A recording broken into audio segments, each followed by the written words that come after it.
Showbiz Fanatics, isang programa sa GMA7 ang nakatanggap ng warning mula sa MTRCB. Aba, mukha yatang napapadala sa mga violation ang lahat ng yan. But before that, if you haven't subscribed yet to my YouTube channel, please don't forget to like, share, and subscribe at i-hit mo na rin ang notification bell for more showbiz updates. Napabalita nga na isa sa mga programa ng 1PH sa Kapatid Insiders News at Kapatid Network na mayroon po silang isang programa na kung saan ay pinadalhan or binand ng MTRCB yung programa kung saan entitled Private Convos with Doc Rica for Allegedly Violation. The Movie and Television Review and Classification Board MTRCB has banned the TV show Private Convos with Doc Rica on the One News cable channel. The decision made last January 24 stemmed from the program violation of MTRCB ratings guidelines and its focus on content that purely caters to prurient interests. The MTRCB Monitoring and Inspection Unit submitted an incident report to the Office of the Chairperson on August 24, 2023 regarding the show Private Convos with Doc Rica on Signal TV, One News cable channel. The report highlighted specific episodes discussing sexual experiences and fantasies featuring inappropriate language. One particular episode last September 6 caught the MIU's attentions where the host, Doc Rica, interview a guest about sexual awakening. The conversation includes explicit like yung mga hindi dapat banggitin at naririnig ng mga kabataan. Apart from MIU's findings or MTRCB's violation na nakita po nila, the board received several complaints about the program, primarily from the concerned parents. So, dahil po dito ay hindi na po naiwasan ng MTRCB kasi ganun po sila kapag po may mga reklamo na natatanggap sila coming from the viewers ay agad po nila itong binibigyan ng pansin kasi parang kailangan ng i-call out yung attention ng programang ito. So dahil dito ay agaran nga na binan ang Private Convos with Doc Rica. The ban of the TV show will start as soon as the decision becomes final. This ban includes stopping the show from being sent to the other places copied, shared, sold, rented, displayed, or aired on TV across the platform within the area controlled by MTRCB. So, ibig sabihin sa YouTube, mapapanood pa rin siya, but dito po sa Free TV or any cable channel po ay hindi po siya mapapanood kasi iba-ban po siya ng MTRCB. Pero alam niyo po ba, aside from that, meron din pong binabantayan ng MTRCB. Pero ito po kasing programa ng GMA na to, siya, yung parang family-oriented siya. Kasi parang sa news kasi ito nangyari. Kaso, kumalat po kasi ito sa TikTok.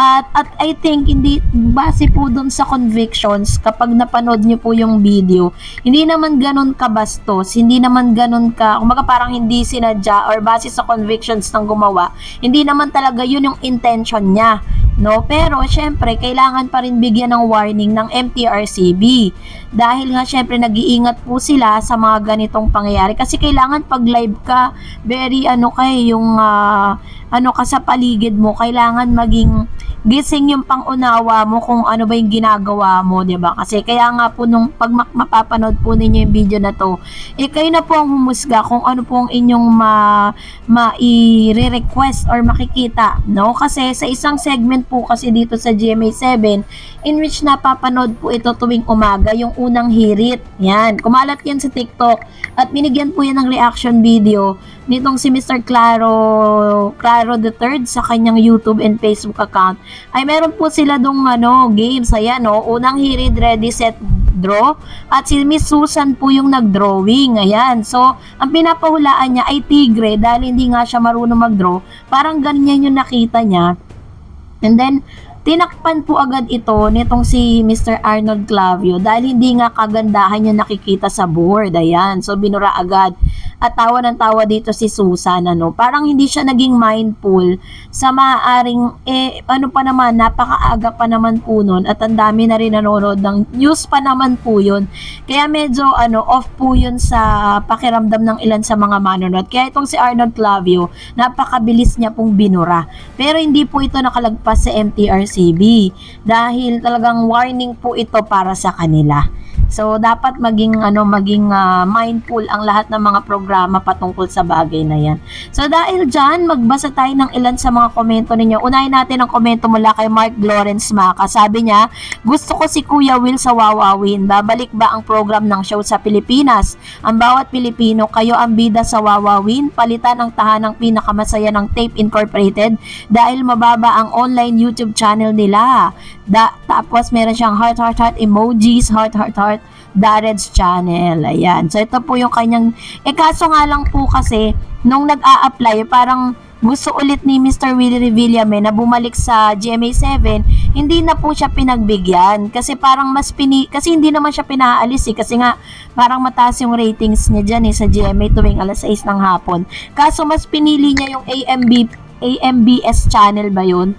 Kaya po hindi na siya rin pinabalik ng GMA kahit gusto niya. Sabi ni Mr. Tony Santos, palagay ko hindi susugal ang GMA na kunin ng CNN Philippines kasi reason kung bakit magsasara ang CNN Philippines ay wala or kaunti ang pumapasok na ads. Kung si MVP nga di pinatulan, baka lalong bubulusok pababa ang GMA7. May katwiran po si Mr. Tony Santos pero meron po sila kasing negotiation Pero sa pagkaka-research po natin sa mga online news at sa lahat ng mga statement na inilabas ng CNN, they are really close talaga as in. Hindi na rin po sila mag-show sa mga social media platform. Sa mga SOCMED, hindi na rin sila mapapanood as in close talaga. Yun talaga yung kanilang yun talaga yung kanilang final decision. And another comment, sabi ni Romy Obispo, good afternoon Ma'am Dareds, mukhang Showtime ang papalit sa Tape Bulagta. Okay lang napalitan ng Showtime, ang tahanang pinasara. Dahil wala nang bagsak na rin yung rating nila. Ngayon, so ito naman po, sa pagkakaalam ko, ganun po talaga yung magiging parang ganun na rin po. Kasi parang ngayon, parang hindi masyadong pinapansin na talagang masasabi mong nilalangaw talaga. As in, hindi nga sila pinag-uusapan, hindi nga natin alam kung ano po yung nangyayari sa show.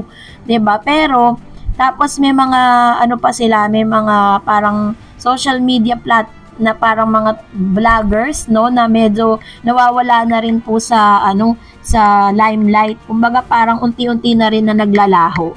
So anyways, bahala na sila kung sino man ang ipalit sa kanila, basta tayo mananatili tayong legit lover cards whatever happen.